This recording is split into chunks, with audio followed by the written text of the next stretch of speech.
Hospital పేరు మీ ఇంట వినపడకుండా చేసుకోవడం నీ బాధ్యతే తల్లి. నీ పిల్లలని, నీ భర్తని మార్చుకోవాల్సిన బాధ్యత కూడా నీదే.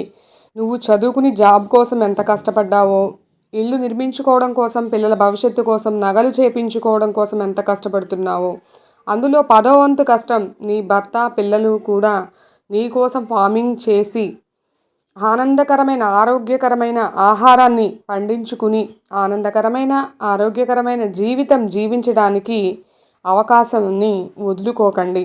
అన్నట్టు దేశీ విత్తనాలు వెతుక్కుని పండించడం మరవద్దు. గ్రామాలకి, పల్లెటూర్లకి వెళ్ళి దొరికిన ప్రతి సీడ్ని వేస్ట్ చేయకుండా పిల్లలకి దాయటం నేర్పి, పిల్లలతో కలిసి ఆ విత్తనాలను నాటి వాటి యొక్క ఫలాలను స్వీకరించండి. మనకు అన్నం ఇచ్చిన భూమాతకు మన ప్రేమగా మనం ఇచ్చే ఒక చెట్టు మనకు మనం చేసే ఒక పుణ్య కార్యం. భూమాత సేవే నిజమైన పూజ.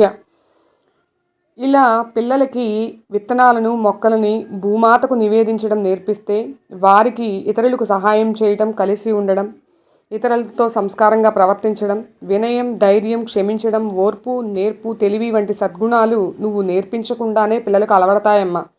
దానివల్ల రేపటి తరానికి నీ పిల్లలు గురువులుగా మారతారు.